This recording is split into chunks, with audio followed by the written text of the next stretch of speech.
The Mike Wagner Show is powered by Sonic Web Studios. Hi, this is Mia Mosinzia, also known as Mia No Time for Love. Check out my latest book, Missing, available in print and ebook formats on Amazon. It's now time for the Mike Wagner Show, powered by Sonic Web Studios and sponsored by international award-winning author Mia Mosinzia of Missing. The Mike Wagner Show can be heard on over 40 podcast platforms, as well as HamiltonRadio.net, Diamonds FM, and themikewagnershow.com. We can be heard in over 100 countries, featuring over 1,000 well-known and amazing guests throughout the globe.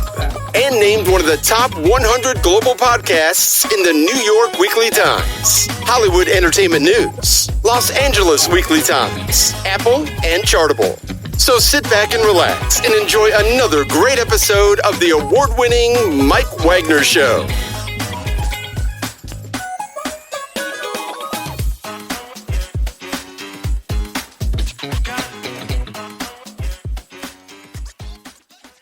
Hey everybody, it's Mike from the Mike Wagner Show, powered by Sonic Web Studios. Visit online at sonicwebstudios.com for all your needs. Looking at a professional website without breaking your budget, Sonic Web Studios is the answer. Sonic Web Studios offers fast, affordable custom web designs that blow the competition away. Call today, 1-800-303-3960. That's 1-800-303-3960. Or email to support@sonicwebstudios.com. Mention the Mike Wagner Show, get 20% off your first project. Sonic Web Studios, take your image to the next level. Also, time to give official shout out to our official sponsor of the Mike Wagner Show, international warring author Mia Mosinzia. If you love fast-paced mysteries, you'll love Missing by Mia Mosinzia, available on Amazon paperback and ebook.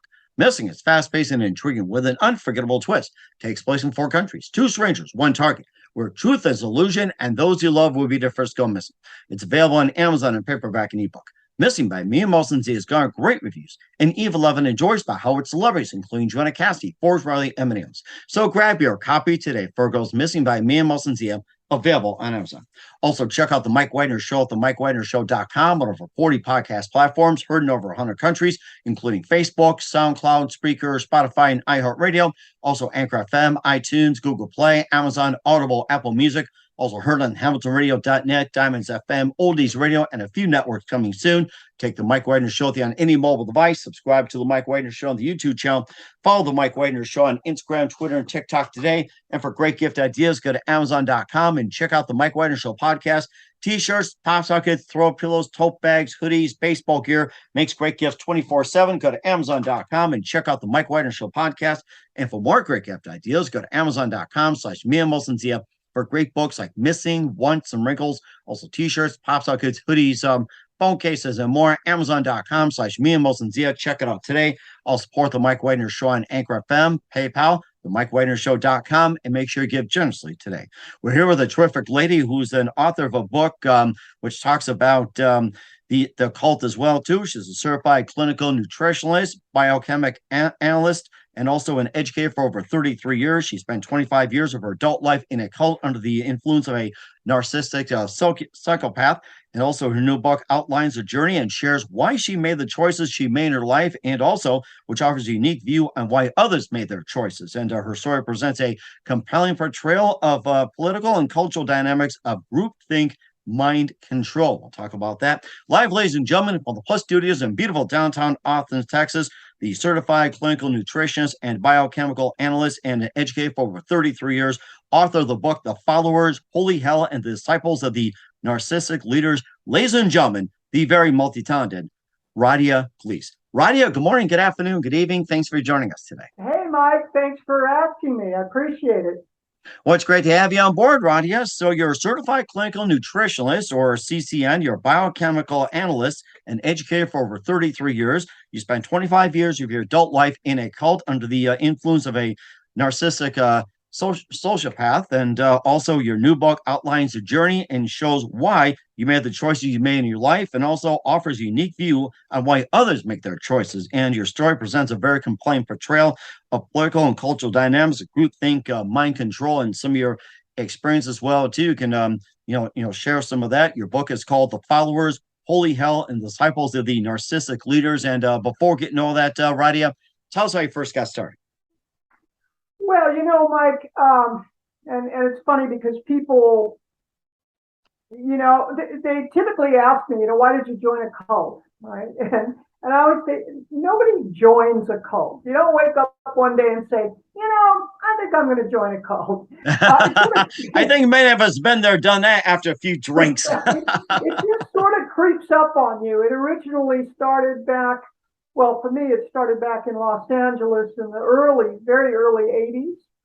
And back in Los Angeles at that particular time, I grew up in the 50s, 60s, and 70s. There was a lot going on in the culture at that time. There was pretty much a cult on every block. You had your Scientologists and your Moonies and your Hare Krishna, and there was so many things going on in the culture. There was civil rights and gay rights and women's rights. And so the flavor of the culture was revolution, basically.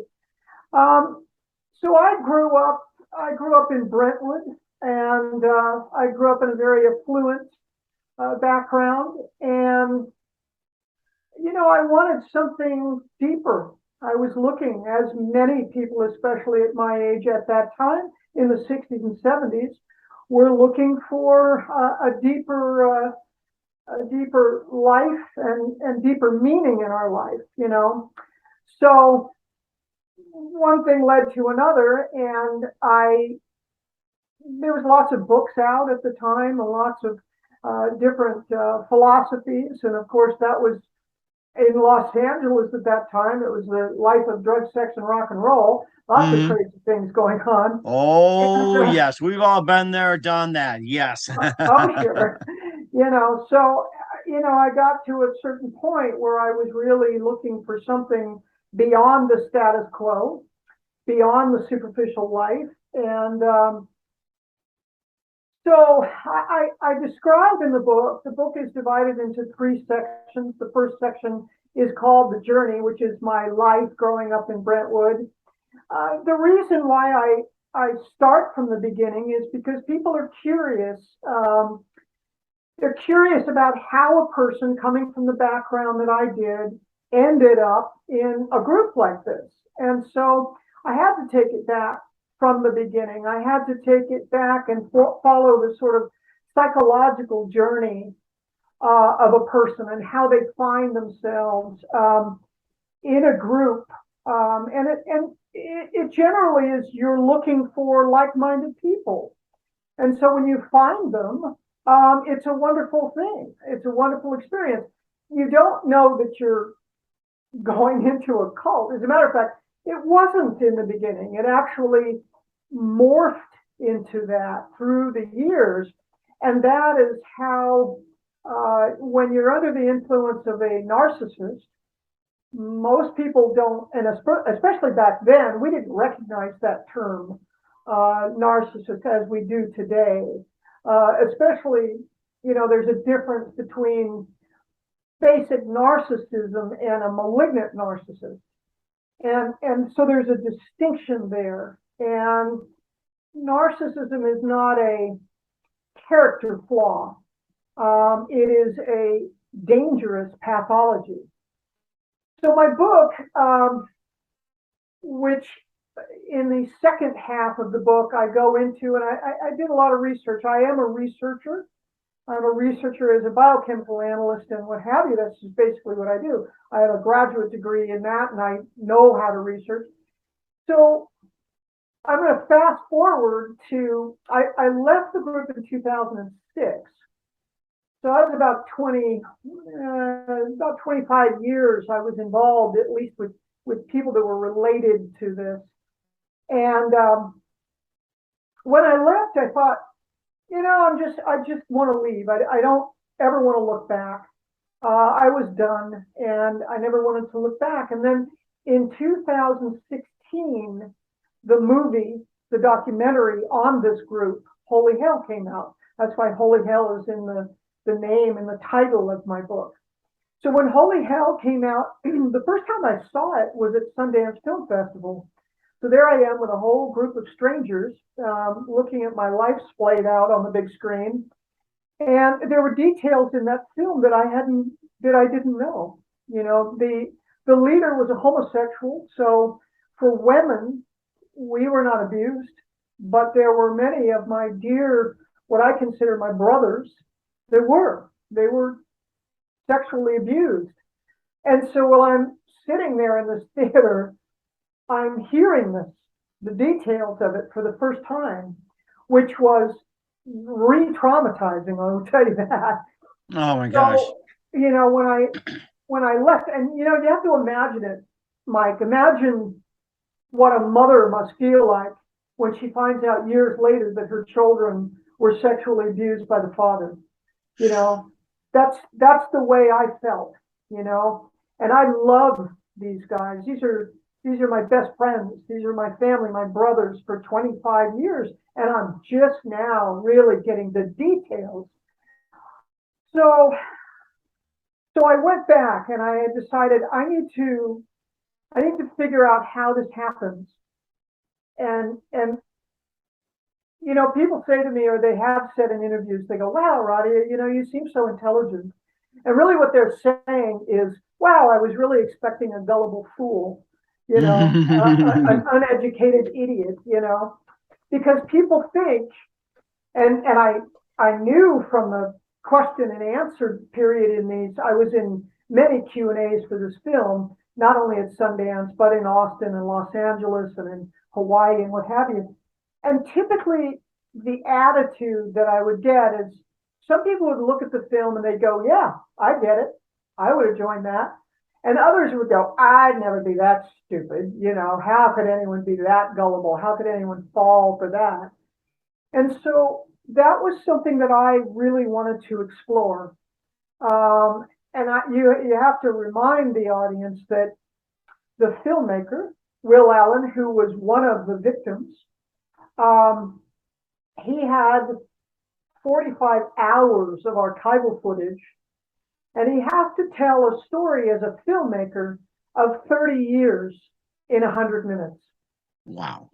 So he's challenged with having to build a story arc and start it from the beginning and end it in this nightmare, all in 100 minutes. So when people in the audience are looking at that, they're forgetting that this transpired over years, decades. So it didn't start out like that. The guy didn't look like that in the beginning. He wasn't acting like that in the beginning, you know, so you don't know. It's kind of like the old story of the frog in warm water, you know.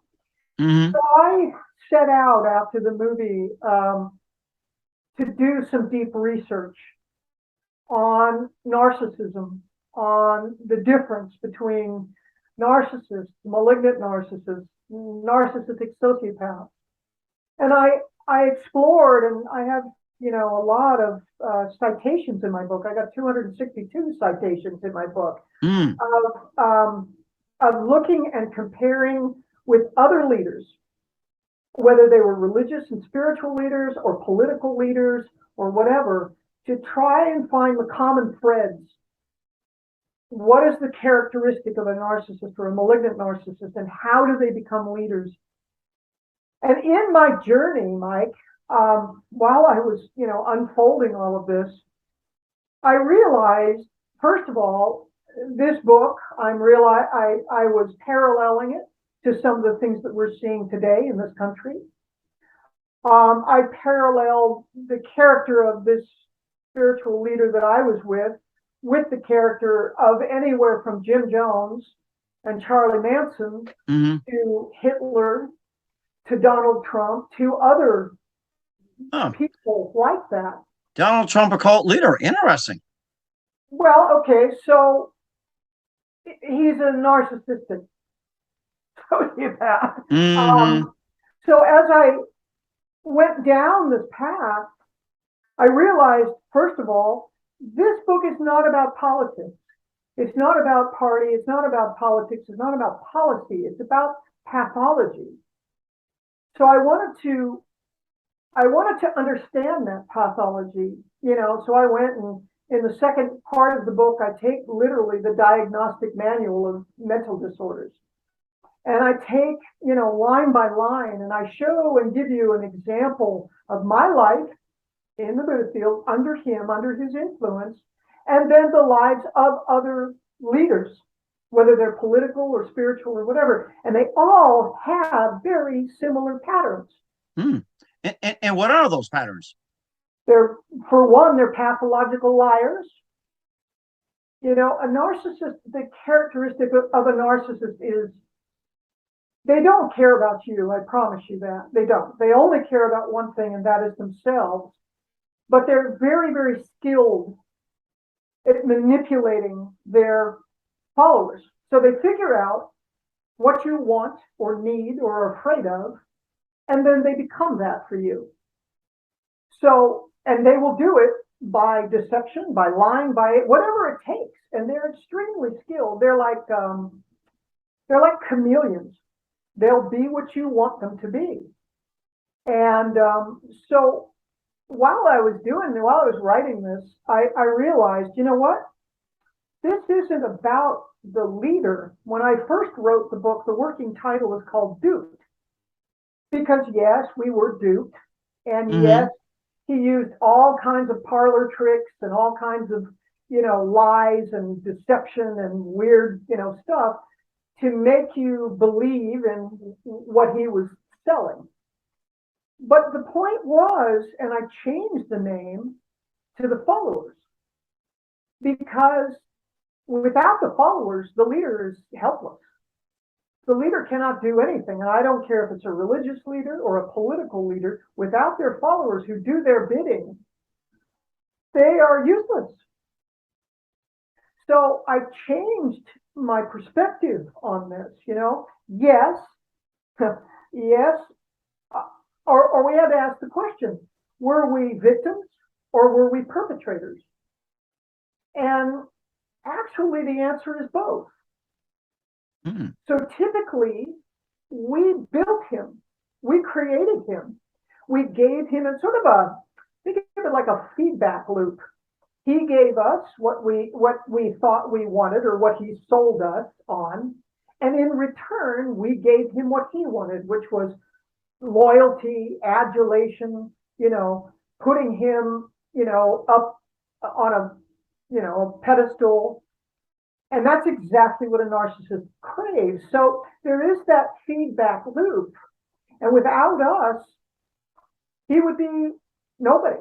And with this leader you're talking about as well, too, that you're in the cult, who would you say he'd be most likely resembling? Like Sun Myung Moon? Would he be resembling Hitler, David Koresh, or Jim Jones, or or what leader do you think closely resembles who you followed those 25 years? I think that they all had very similar characteristics, every one of them. I don't care if it's Manson, I don't care if it's Jim Jones, I don't care if it's Kim Jong-un, I don't care if it's Hitler. I don't care who it is. The characteristics of a pathological narcissist are textbook. That's why I actually used the textbook to do these parallels. And so I kind of take you down this journey in my book. I take you down this journey sort of step by step, how you become a follower and why. And there's lots of reasons why. In the third section of my book, I delineate 3 different types of followers who find themselves in a cult or in a group like that. And, they're interchangeable. In that section, I start out with, unless you're a sociopath, there's always that line in the sand that you will not cross. It's like that's where you say, enough, I'm not going to go any further. But there's a lot of little gray lines that you'll step over depending on what motivates you. And that could be anything from, as far as I was concerned, I was looking for enlightenment. I was on a journey from the time I was 14 years old, looking for union with God. So and most people, when they get involved in groups like this, it's not the leader that starts them off. They're already looking for it. They already have an idea of what they're looking for. He just taps into who you are, like a good con. And remember, the word con comes from the word confidence.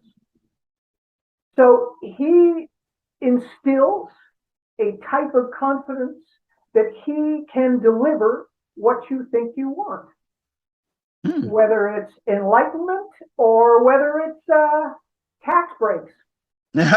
Tax breaks. Don't we all want tax breaks, do we? Depends on, there's those gray lines. It depends on how far you're going to go to get them. But everybody's got a motivation. So so you start with that motivation and what you are seeking, and you're looking for that leader to fulfill whatever your desires are. In some cases, I refer to the three types of people that join cults. The first, I call them the hummingbirds. They don't really have like a major conviction, they're not really there, but they're looking for a place to belong. And they're willing to adopt whatever the group is espousing if it seems to fit. That's a hummingbird. So they have very short gray lines before they're out. As soon as the going gets tough, usually they'll bail. Yeah, that's why they hum along too. So yes. Yeah, exactly. So the second type are the soldiers on a mission. There, I was more like a soldier on a mission. My mission was enlightenment. My mission was to, I had grown up a Catholic. I learned the stories of the saints. And I wanted to be a saint, Mike. Not, oh, look at me, aren't I a special person? I wanted what they were having. They always had these stories of very transcendental kinds of experiences where they could be tortured or they could be whatever, and they could transcend that, their body and mind, right? To have union with the divine. So interesting. When I was, a child and I learned about these, I didn't want to worship a saint or worship Jesus or worship Buddha. I wanted to be what they were.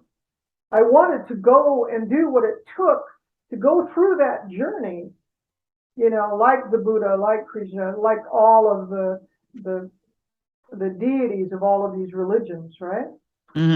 And not out of ego, but out of real longing for union.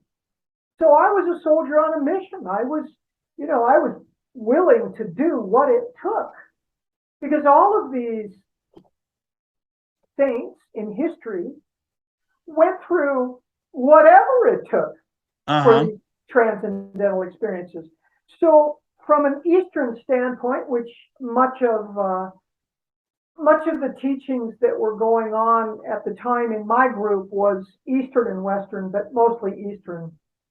So, and that was very hot back then. There were leaders that were coming in from India and wherever that were bringing new ideas, new spiritual ideas to the culture at the time.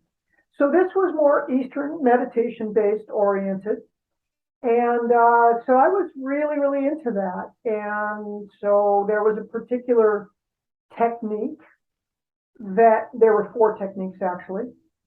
And with these techniques, if you devoted your life and your time to doing them, you could experience these heightened transcendental states. So that's what the leader was offering. Now, in the beginning, that's all he talked about. He never talked about himself. It was all about these techniques, and it was all about your personal relationship with God. And he referred to himself as just the midwife.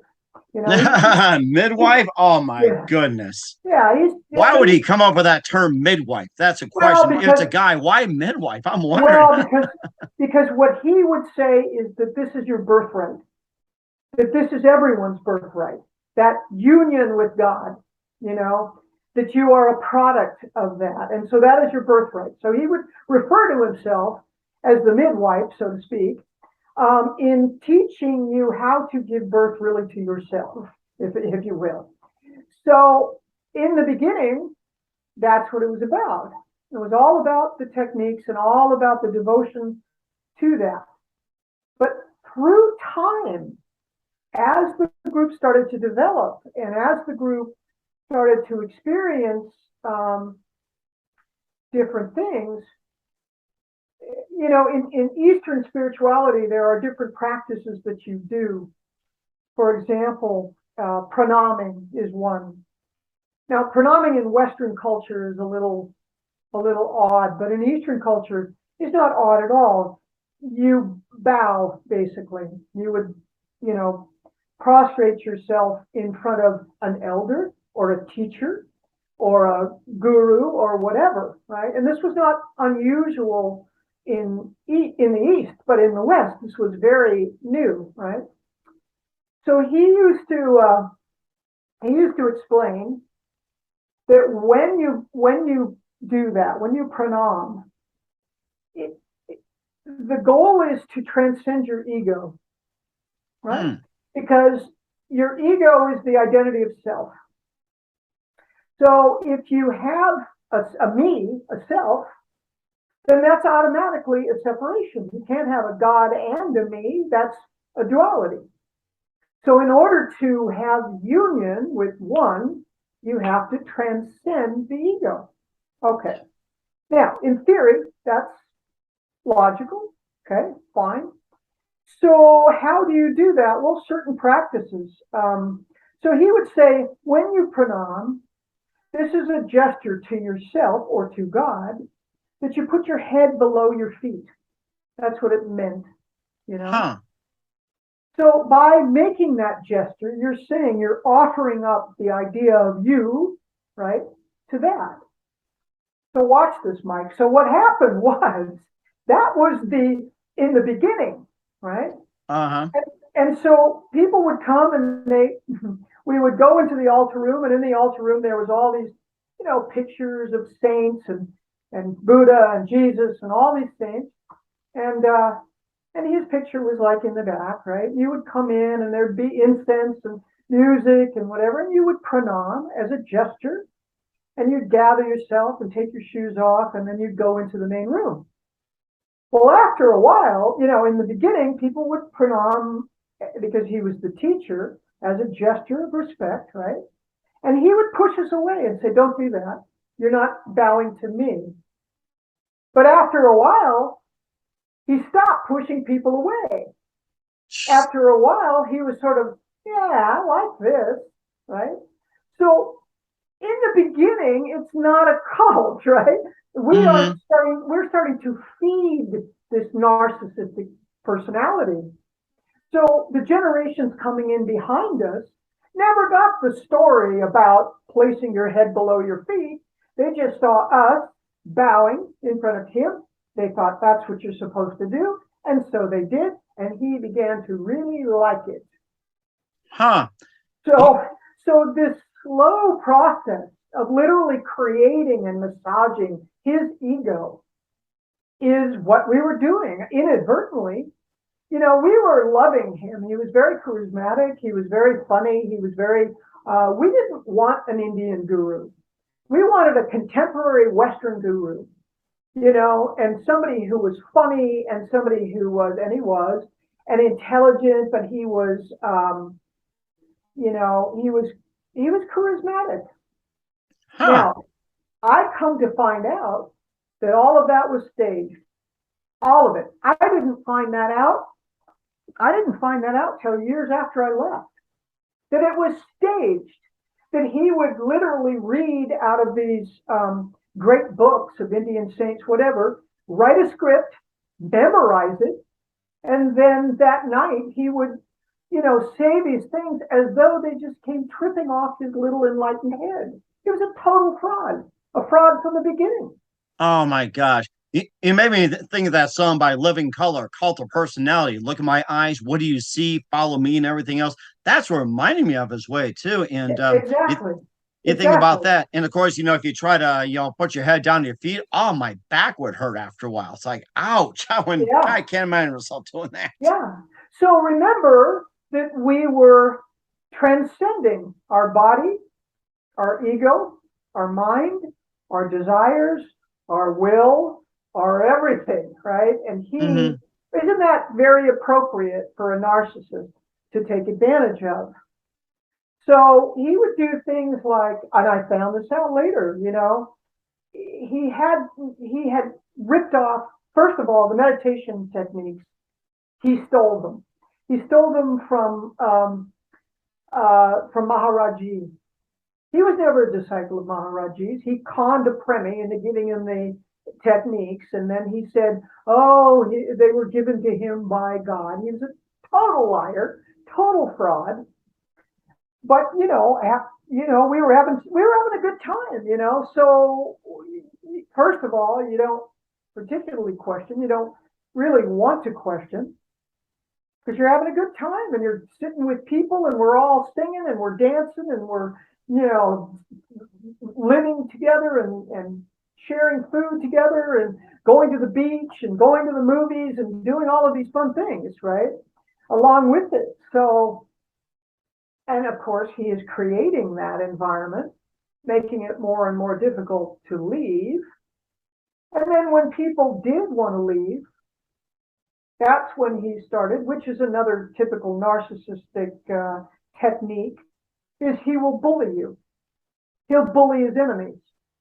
And he'll get you to bully them too, or ostracize them. That's happening right now in our political system right now. And he will separate those who are not supporting him or not, loyal to him. He will separate them and make them enemies. And he will get you to make them enemies. That is a typical technique that narcissists use. They also compete with the outside. They want complete attention. They want all of your attention. So they will compete with your family or friends or anyone else on the outside who wants to influence you, who wants you to perhaps hear what they have to say or see a different viewpoint. So he will bully them. He will ostracize. He will be vicious towards them. So what's the double message there? You're also getting the idea that if you become his enemy, he will do the same to you. That is typical. These are typical characteristics that we're seeing today. We're seeing this country being split in half. Now, is money ever involved in the cult as well, too? Because, you see some where it's like, give money, we'll give you this, give me money, we'll give you that, and be blessed and everything else. Was money involved in the cult you were involved in? There was, but not to the degree that many cults are. He really, that's a difficult thing. In other words, no, we didn't have to. We all worked. Most of us worked. And we all had our own careers, and we did live in separate houses, all sort of in the same neighborhood. Many of us lived together, but only, one or two people, 2 or 3 people at the most. But the way he made his living, which, oh my God, how convenient. He was a hypnotherapist. So we would go to hypnotherapy every week and literally hand him our psyche every week. Oh my goodness. Right? So he knew all of our fears. He knew all of our stories. He knew all of our everything. Well, what a perfect scenario for a malicious narcissist, right? Because every time you question him, he would say, well, don't you remember your father used to do this? You're just projecting that on me, and he would turn it around. He would take all your stories and all your secrets that you shared with him and use them against you. Another trick of a narcissist. They're never wrong. It's always you or someone else. They're never wrong.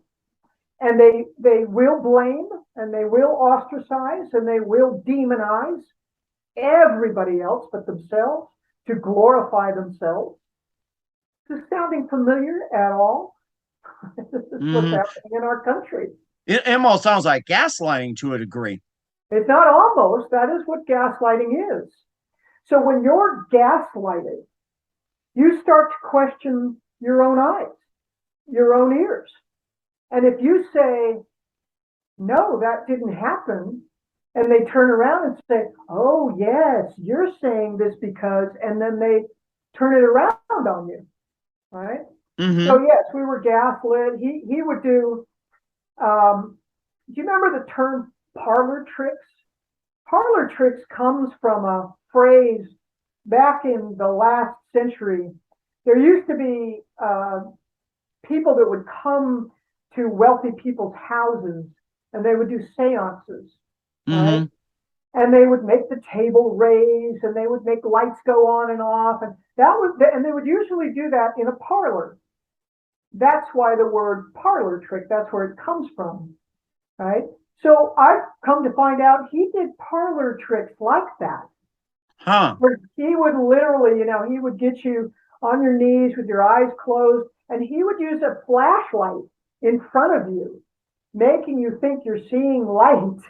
Oh my gosh. I mean, he would do all these crazy bullshit parlor tricks, right? So, and the problem, here's the thing too. This is why I call it the followers. They can never do it alone. They have to have followers who are in on it. So it's a collective deception. Wow.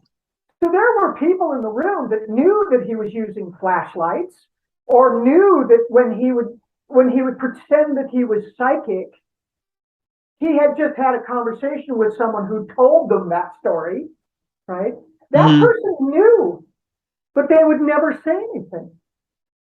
So, I use the example of when you go to Disneyland, it's a fake, but you're willing to forego your disbelief to enjoy the ride, right? Mm-hmm. It is a small world after all, right? Right, exactly. Yes. But what if you don't know it's a fake? And what if everybody in your life, all your best friends and your family and the person that you admire the most are all in on it? What do you do with that? Mm-hmm. So it doesn't have anything to do with intelligence or education. I'm neither stupid nor uneducated, right? But I always say, do you think that the millionaires and the lawyers that were duped by Bernie Madoff were stupid? Mm-hmm. I think uneducated? I'm glad you brought that point up as well, too. You're thinking the millionaire and lawyer, looking at Colton, they say that's ridiculous, but being duped by Bernie Madoff, it's like, I was just really stunned by it. And a lot of the performers that gave their money to Bernie as well, too, it's like they're still touring out there just to recoup all the losses. When I read about that, boy, that was sad. Right. It has nothing to do with intelligence. It has to do with the con, figuring out what you want, whether it's a lot of money, whether it's, removing regulations that keep your business from doing what you want, whether it's enlightenment, whether it's the feeling of belonging, whatever the motivation is, he figures it out and he gives it to you, or gives you the illusion of it, know? And so it's not intelligence, it's human nature. So in my book, I take you down this path to show you the parallels, because when people in the audience were saying, oh, I'd never fall for that. Really? You may not fall for that, but you're falling for this. There's 74 million people out there right now in this country that are falling for a narcissistic sociopath. And again, it's not about politics. It's about pathology. And this is a dangerous slippery slope, because the more you feed the narcissist, the bigger they get and the more craving they get. They become addicted to their own reflection. So if they can start to create, and they do, they usually take on a bully persona. Now, they won't in public. In public, they're divine, right? They're benevolent, they're charismatic, they're loving, they're all of those things. But in real life, look at Charles Manson. Look what he provoked them to do. Look what Jim Jones provoked those people to do. Oh, that's sad. The Kool-Aid 900 plus going. Oh my goodness. So Jim Jones wasn't in public. He wasn't a vicious, whatever. No, he was a charismatic. Wow, what do you got, So in public, they will do one thing, and in private, they will do another. And the people that are in their entourage don't divulge that. And they don't for many reasons, which I talk about in my book. It's a complicated situation. I don't blame, there was about 150 members in my group. And I don't blame one of them. I understand one of them. I don't blame the people in my country. Right. That's why I wrote the book. I get it. I'm pointing one finger out here and three fingers back at me. I understand the psychological manipulation that occurs. And so I wrote this book so that we can have compassion for each other. So that instead of mudslinging back and forth, we can understand that, first of all, it's not you. You are being deceived. You are being manipulated. My family died before I left the group, most of my family. But they had disowned me. My brother was the only one left. He disowned me. And why? Because he took it personally. He thought that I had abandoned him, so he abandoned me. So, and I can understand why, but my advice to people who have people that they think may be caught up in this kind of mindset, remember that the narcissist is competing with you, the outsider. They do not want anybody's attention but your relative or your friend. So they will demonize you, and they will convince them that you are the bad guy. But understand that that person, your relative or your friend or whatever, is under a powerful influence. Not only an influence of a powerful leader, but the influence of the group that they surround themselves with. And the group, it's like I asked myself, how far would I have gone? Now, fortunately, I still had a moral compass. I did find that line in the sand, and I was not going to cross it. And when I came to it, I said, I'm out, right? But it took 25 years, To realize it, yeah. And on the other hand, too, that was a complicated decision because I knew I had seen people who left before me, and I saw how they were demonized and ostracized. And we were trained that anything on the outside of the group, one of the things that the leader does is they train you or program you to think that you are exceptional, that you are special, and that they out there are the enemy, or they are. We used to literally refer to ourselves as holy company. And anyone who was not was dead, unconscious, right? No one wants to go out to the world of the dead. That wasn't appealing, especially when all your friends are here, right? And all the secrets and the deep, deep things that we were sharing, nobody on the outside could understand that. So it wasn't just leaving him, it was leaving everybody.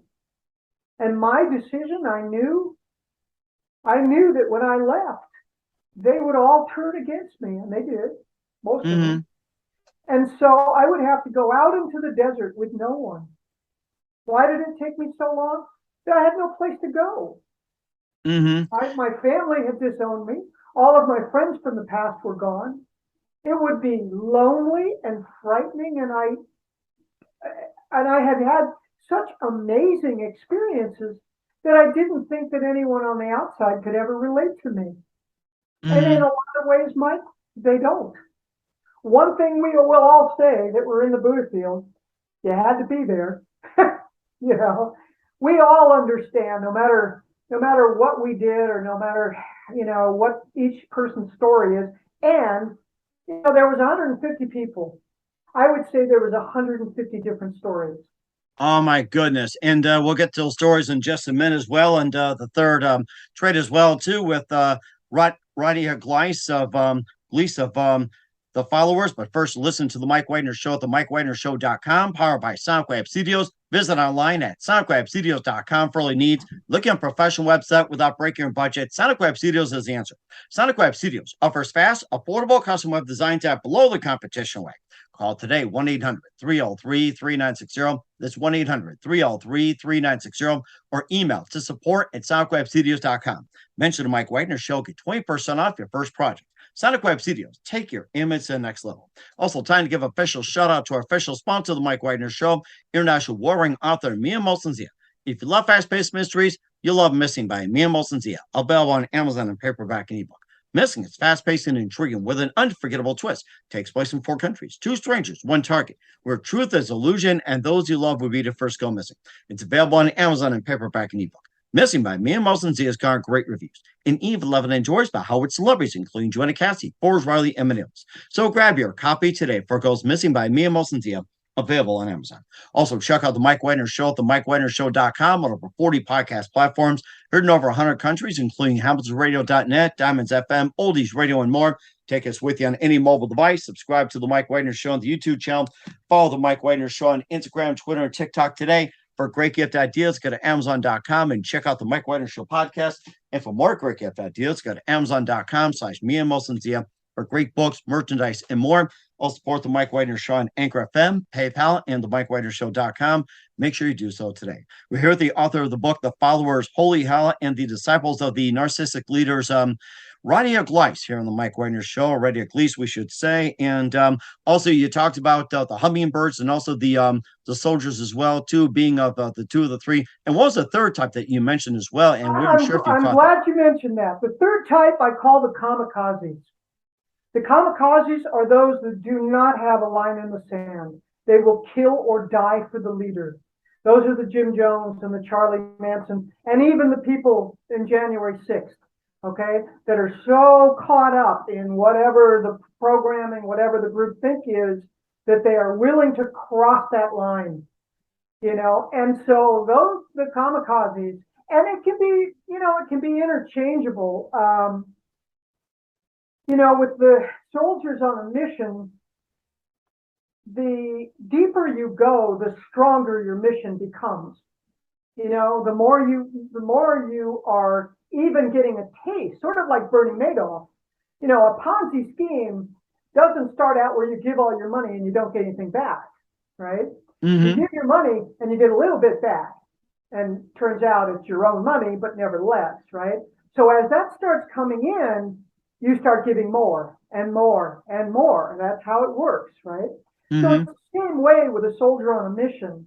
They start out on a mission and they start getting satisfied with where they're going. They will step over another line and another line and another line. This is why good people end up doing bad things. And you never thought of yourself like that. And one of the things that the leader does is they convince you that every action you do is a righteous act. Even like Charles Manson, who convinced his followers to do what they did because it was a righteous political act. That's why they, painted things on the walls in blood, etc. This was a political statement that Charlie Manson was doing, and he had convinced his followers that this was a righteous act that they were doing. Very similar to January 6th. It's a righteous act, right? Mm. So when you believe that what you're doing, you're becoming a martyr, okay? You will die or kill for it. You can go from hummingbird to soldiers on a mission to a kamikaze, right? So they're interchangeable. But those who have a deeper mission, usually they started out with that before they met the leader, right? They were indoctrinated at an early age in a certain belief. So if the leader just matches your belief, then, oh my God, you found a home. Mm-hmm. But usually that is preempted by early stage indoctrination. Remember, I was technically indoctrinated by the Catholic Church. I believed in the saints. I believed in angels. I believed that they existed. And I thought, what higher, greater thing could I do than to aspire to that, right? Because we learned that those were the ultimate of ultimate human beings. So as an early childhood, I was indoctrinated into the idea that the greatest thing you could become is God realized. So when I was 14, I was in a Catholic school, and to the school's credit, they were teaching comparative religions. And so we were learning about not only Christianity, but Judaism and Buddhism and Hinduism and all the isms, right? And this was in ninth grade, and the teacher, he was droning on about Hinduism, and he mentioned this word, nirvana. And I asked the teacher, what does that word mean? And he said, well, some yogis in India, through a certain type of meditation, experience God directly. Next question. And I'm like, wait. I said, is that true? And he said, well, apparently. And I'm thinking, well, if that's true, what are you doing here, right? You're studying, you're a theologian, but you're not interested in actually doing that. So from the time I was 14, I set out on that mission. I believed that would be, that had to be possible. And if you're saying if God is all things, then God must be in me somewhere, and there must be a way in, right? Mm-hmm. So I set out on a journey. And of course, there was in those days a lot of psychedelic experiences and other things, looking for nirvana. Mm-hmm. And so, by the time I was in my mid-20s, I had never found anyone. I had read books about this yogi in India who experienced this and whatever, but I never met anyone in America that said, yes, I experienced through these meditations, I experienced God directly until this situation. You also mentioned something about getting out of the group as well too, but it was very difficult. Maybe just go through step by step, and what was that one precise moment that made you decide to leave, and also the process as well too, and of course the exit as well too. That it takes a step by step, and also what people can learn from as well too, being very hard, but it had to be done. Well, okay, so I wanted to leave. I wanted to leave in 1995. But I didn't leave until 2006. So I was conflicted for 11 years. But, I was with him in the early 80s. And as I started to see his narcissism grow, although I didn't understand that pathology at the time, I started seeing him getting so full of himself that I was getting tired of him. But here I was embedded in this group that I loved. And I loved all these people, and we were doing such amazing things. So he was like the glue that held us together. And even though I was tired of him, and I was tired of his narcissism, which I now recognize as what it is, it's like, look at me, praise me, Mm-hmm. I was tired of that. I'm like going, wait. In the beginning, it was all that he used to say, connect to God's love, right? But after a while, it was connect to my love. Oh, yeah, he kind of just turned it around on you. And I'm like, when did that happen, right? We didn't get that in-office memo, and I asked him about it. And he's got this weird accent. And I said, what is this suddenly, connect to your love? And he said, well, Rahdia, some people, not you, because he knew how to play me, need a living master, a living God that they can touch and feel and talk to. I am just being that for them. It was like a big sacrifice. So to me, it was like, okay, well, I didn't know that anyone was being hurt. I could only see people that were having a good time. So first of all, who am I to question? I was questioning my own spirituality at the time, number one. And number two, how far do you think I would have gotten in questioning the master with this huge group that is idolizing him, right? He would have demonized me publicly right there, right? He would have shut me down, and they would have turned on me like, I used the example in my book of, you remember the book and the film Lord of the Flies? I remember that, yes. That's what that group would have done. They would have just absolutely swarmed on me if I ever tried to put him down or confront him publicly. So I had to weigh, and this is called cognitive dissonance. I was weighing, is it worth it? He's not hurting anybody. Is it worth it for me to lose everything? Right? So that was my conflict for a long time. And I was getting more and more fed up with him and more angry with him. And I didn't realize it until much later after I left, when my friends were going, yeah, Rahdia, you were so angry for so many years and we couldn't figure out why. And I didn't realize apparently my face doesn't hide the way I feel. So I was angry at him. I was angry at him because he was full of shit, and I could just, it's like, this isn't about you. This was about God, okay? How did it become about you? I don't care about you. Although I did care about him. I loved him. So he became like an eccentric uncle to me. What are you going to do? Throw him out? He was still funny. He was still beautiful. And he knew how to play me. So he made me very special. He made a very special relationship with me. He knew that I had a history with abusive men. So he became the benevolent male to me. Now, to others, there's 150 people in the group. I would say there's 150 different stories, and he's like a chameleon. He would be whatever you needed him to be. So for me, he was the benevolent male. So he wasn't, I was tired of his antics, but he wasn't hurting me. On the contrary, he was very loving to me. So I let it go, and I let it go. But I was getting more and more, pulling myself away. I knew the consequences of, if I made this choice, I would lose everything. And I did, everything.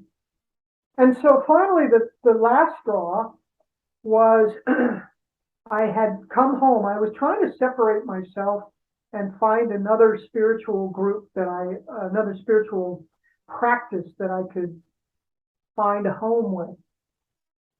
So I was kind of doing that periodically, and I had just come back from a silent retreat with this other group.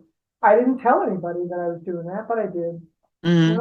When I came back, there was a friend of mine. We had a class exercise that night, and she was on the floor. She had hurt her back. And I went over to her and I asked her, what happened? And she pulls me down and she whispers in my ear and she says, Rama. Okay. Now, she was in a group before this, and the leader's name was Rama. And he was sexually abusive to the women. Oh my gosh. And he was sexually abusive to her. So when she said Rama, I knew that there was some sort of sexual abuse, but I didn't know what. I didn't know the details yet. And she wouldn't tell me yet. So the next day I go over to her house and she starts telling me the story of a guy. This was a heterosexual guy who went to cleansing or his hypnotherapy session. And the guy was trying to, and the teacher was trying to seduce him, get him to take his clothes off. So when I heard this, the guy was in the room and he said, it was me. I said, is the story true? And he goes, yes. To me, that was it. Mike, that was the last straw for me. That was the line in the sand. And so when I was looking at another guy that was in the room and he opened up and he started telling his story. So now it was this gigantic Me Too movement, right? What had happened was when the guy left the leader's room, because he said, no, I don't want to do this. I'm not into this. And he left. When he left, the teacher went and called all of his friends and tried to subterfuge the situation and made him out as the villain. typical of what Trump does on a daily basis. He would say, he'd get on the phone and go, this guy is in love with me. And even though I'm celibate and I said no, he still wanted to. So he's going to tell you all of these lies about me. He totally made it up because that's what a narcissist does. And so he turned all of his friends, or tried to turn, instead of taking responsibility for himself, he tried to turn it on the victim. That was it for me. That was my line in the sand. And I knew that if I make this decision, this will be the end of it for me. This will be the worst thing that'll ever happen to me, and it was. So when I left, it was like I was an elder in the group. So when you're an elder, that's like when there's there's always tiers. There's tiers in these groups. There's hierarchies. So there's always the leader and his immediate entourage. That would be the cabinet, right? And his closest disciples, people who lived with him. Then there were the initiates, like me, then the aspirants, then the newbies. And these are ranks. And the leader, he manipulates the ranks. He puts them in positions and appeals to their own narcissism, their own power play on the levels below them, right? This is all strategy. So that he keeps his closest loyalty, his loyalist people around him closest. They're the ones that also know what's going on behind closed doors, and they won't divulge what's going on until later when they leave, and then they'll write a book about it. Okay, but it's just like you did. Well, it's like a lot of people who have written all kinds of books in the last couple of years who used to work for the president, right? Now they're coming out with all kinds of stories. Why didn't they say that then, right? I understand why they didn't. But so what he did is he turned everybody against me. He basically said, I'm going to destroy the group. And one reason why is because I was like, my father was a lawyer, and I grew up in the law. I had a lot of lawyers in my associations. So I did a lot of his legal work. I would be the liaison between him and a lawyer in whatever. So I would advise him on that. I was also sort of one of the group doctors, right? Mm-hmm. So I knew him on many levels that a lot of people didn't know him on.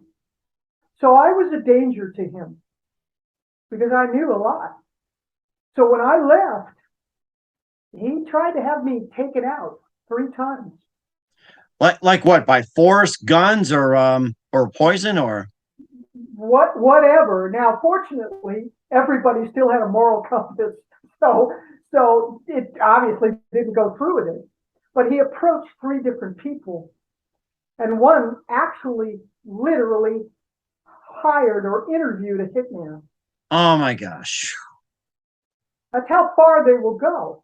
If they think that they're threatened or that they will be exposed, they will stop at nothing. I'm telling you, this is about pathology, dangerous pathology. And they will kill, if need be, if they have to destroy anyone who exposes them, right? Mm-hmm. So, and even though I didn't want to expose him, I really didn't. When I left Mike, I still loved him. I was really disappointed with him, but I still loved him. I really didn't want to hurt him. I just wanted to leave. I just wanted out. Mm-hmm. And it wasn't until 10 years later when all of this came out and I started to hear, really, when I wanted to understand how this happened, that's when I wrote this book. And you know what? It's not about him. As a matter of fact, the first page in my book, it says, to Jaime Gomez, you're so vain, you probably think this book is about you. I'm sure Carly Simon would have loved that. He would have appreciated it for sure. And I wrote that on the first page because the narcissist is going to think this is about him. This is not about him. This is about the followers. This is about me. This is about what made me do what I did. What makes people do what they do? And so it's really not about the leader. It is about the followers. Why do we follow someone like that? Why do we allow them to manipulate us? And so that's really what the book is about. And so, but he won't think that. He'll think this book is about him. I could care less about him. I don't even think about him other than when I'm talking to my friends or when I was doing the research on this book, I had to go back to some of my friends and ask stories, like, tell me about this. Did this really happen? And they'd say, oh, yeah, So I didn't find out about some of this stuff for 10 years after I left. Oh, my gosh. And where can we find the followers at?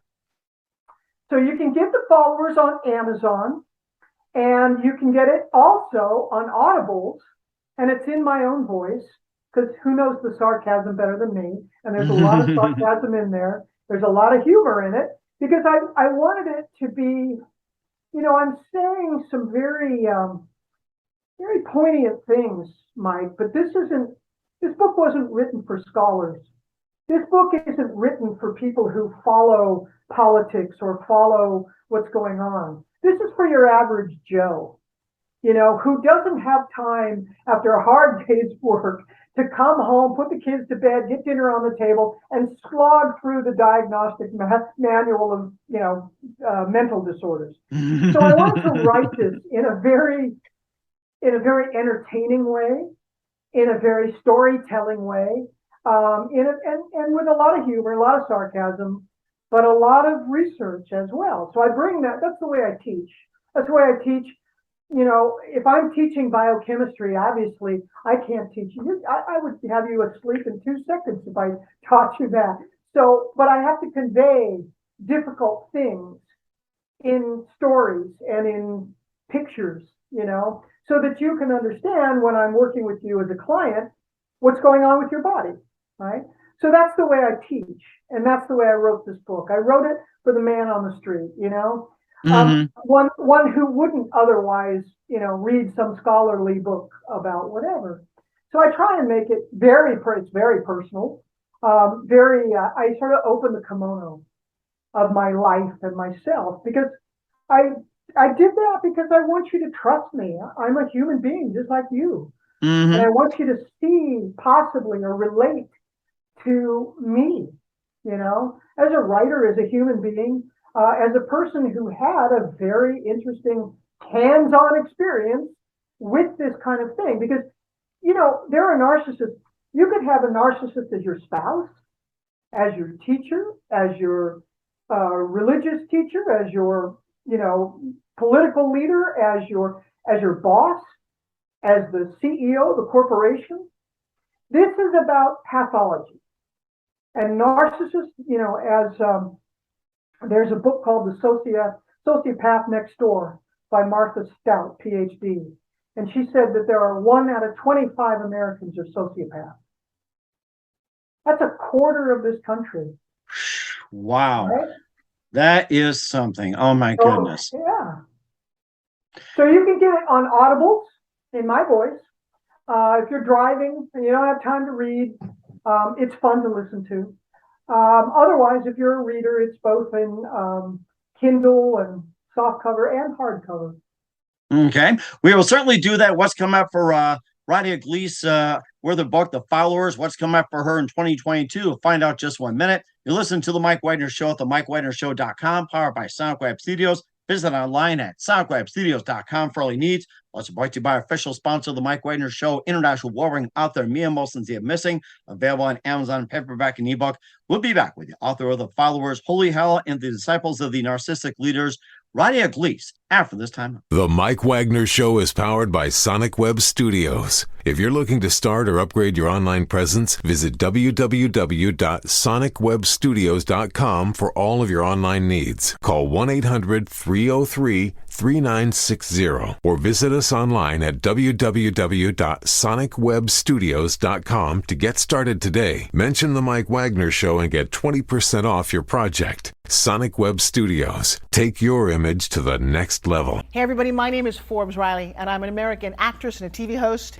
And I was delighted when I got my copy of Missing, which is Extraordinary Relation of Ordinary People based on a real life relationship.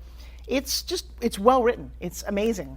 You know, it talks about a man who has lost his wife and his daughter, and it's very well done. I'm going to highly recommend that you go get your copy of Missing. It is a powerful, exciting read. Mr. Mian Moshe Zia.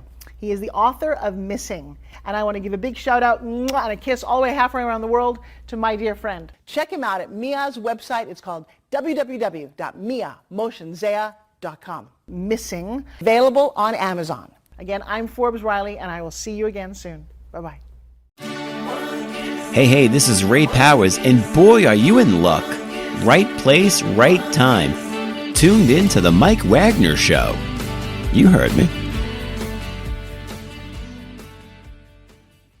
We're back with author Rahdia Gleis of the Followers, Holy Hell, and Disciples of the Narcissistic Leaders here on the Mike Wagner Show. Very, very interesting tale what you did and what we can learn and everything else, and being followers as well too. And what else can we expect from you in 2022 and beyond, Rahdia? Well, hopefully, I just put out the second edition. The second edition, it's like our history is, as I say in my book, history is writing itself faster than a stenographer on crystal meth. You can't keep up with what's going on and the craziness in this country, what's going on in the craziness of this world. So, there might be some other editions coming forward. Right now, I'm working on another book. I've written, this is actually my third book, but this is my first published book. I'm working on another book called Harder to Fall, The Addiction of Power and Money. And while I'm working and doing my life, I really love to write. And so I've written a lot of articles and a blog. So you can go to rahdiagleis.com, RADHIA, put that H in the right place. Everyone wants to knock it around. RADHIA, Gleis, GLEIS.com. And there's articles on there and more media interviews and more fun. And I'm constantly submitting blogs and what have you on contemporary stuff of what's going on in this world. Okay. We're certainly looking forward to doing that, and check out our website as well in our book. And who do you consider biggest influence in your career? Cool. Say what? Who do you consider biggest influence in your career? Who is my biggest influence in my career? There's quite a few that I like. I really like Rick Wilson. Rick Wilson, I love him as an author. I really like Jane Mayer. She is one of my heroes. She's a great influence to me. I don't know. I've got a lot of them that I like and that I follow and I appreciate. Maureen Dowd, love her as a writer. She's wonderful. So, those are my heroes. Those are my archetypes. And I hope that people enjoy my book as much as I enjoy those authors. And some of them are in there. Some of them I have quoted. And in the back of my book is a 4-page bibliography on some of the quotes in my book. And so check those out too, because all those books are great. They're really, really good and important to read. These are important. These are real journalists and real thinkers, and I love them. Mm-hmm. And certainly as well too. And what's the best advice you can give to anybody at this point? First of all, if you think that you're being influenced, and I don't care what it is, being influenced in religion, in politics, in whatever, be mindful of your thoughts. Question, and don't be afraid to question. Question everything. Is that reality or is that what somebody told me? Look at both sides of everything. Listen to people who have experience. I have experience. If you have a friend or a relative you think are involved in some sort of groupthink or some activity that may not be true,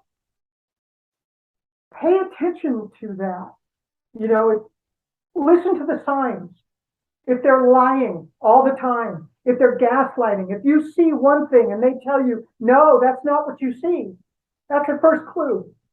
That's a first clue. If they are constantly self-aggrandizing themselves, that's your first clue. If they're talking bad about everyone else and putting themselves up as, I'm the only one that can do this for you, okay? That's a first clue. Pay attention to those clues. Your inner self is trying to tell you something, okay? And you want to override it because you're being offered what you think you want. So be careful of that. If you have a friend or a relative that you think is involved, first of all, have patience. Don't take it personally. They are being influenced, and they're being influenced against you, by the way. So don't take it personally. It isn't their fault. They want to believe, and they're being made to believe that their decisions are righteous decisions. So have a place to land. I didn't have a place to land. So the choices that I couldn't make because I didn't have anybody on the outside that was going to embrace me, that was going to be a loving open arms to me and say, you have a place.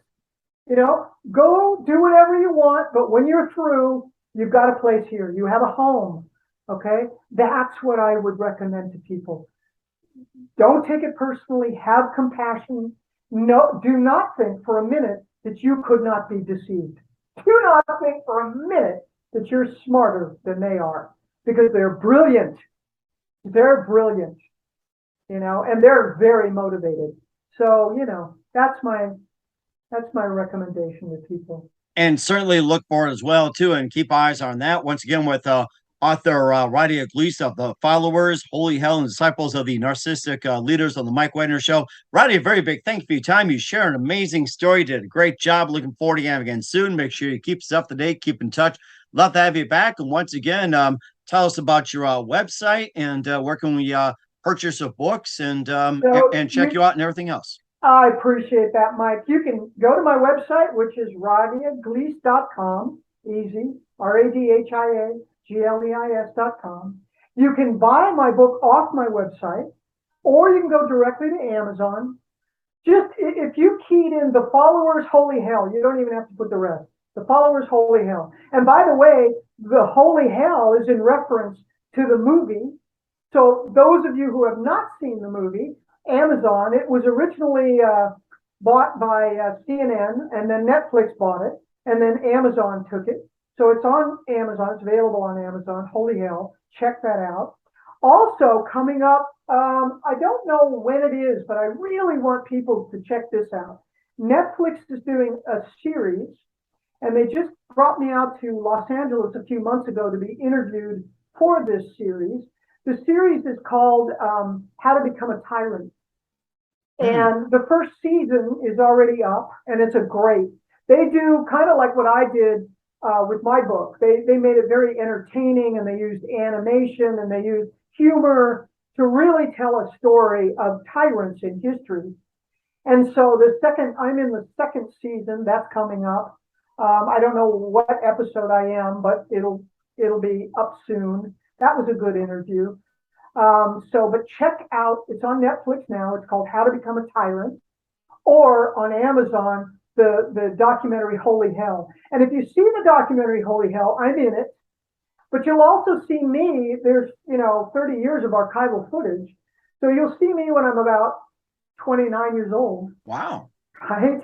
And so you'll see all of us, and you'll get an idea as you read my book. If you've seen the film, then you have a picture in your mind of what we look like, what he looked like, what he eventually looked like, which he started out being really beautiful physically and ended up with all kinds of plastic surgery and whatever. He ended up being a monster, really a monster. So, check that out. And that's on Amazon. Holy Hell. We certainly will do so. Once again, Rahdia, a very big thank you for your time. You've been absolutely fantastic. Looking forward to having soon. Make sure you keep us up to date. Keep in touch. Love having you back. We wish you all the best and definitely have a great future. Thank you, Mike. Have a good night. The Mike Wagner Show is powered by Sonic Web Studios. If you're looking to start or upgrade your online presence, visit www.sonicwebstudios.com for all of your online needs. Call 1-800-303-3960 or visit us online at www.sonicwebstudios.com to get started today. Mention The Mike Wagner Show and get 20% off your project. Sonic Web Studios. Take your image to the next level. Hey everybody, my name is Forbes Riley, and I'm an American actress and a TV host. And I was delighted when I got my copy of Missing, which is Extraordinary Relation of Ordinary People based on a real life relationship.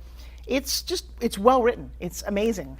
You know, it talks about a man who has lost his wife and his daughter, and it's very well done. I'm going to highly recommend that you go get your copy of Missing. It is a powerful, exciting read. Mr. Mian Moshe Zia.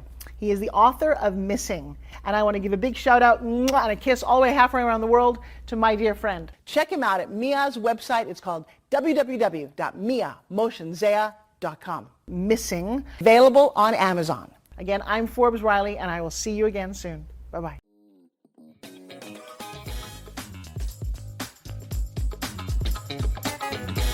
Thanks for listening to The Mike Wagner Show. Brought to you by international award-winning author Mia Mohsen-Zia of Missing, and powered by Sonic Web Studios. Be sure to join us again on over 40 podcast platforms, and of course on themikewagnershow.com, hamiltonradio.net, and Diamonds FM. Don't forget to support our program with a generous donation at themikewagnershow.com. Thanks for listening.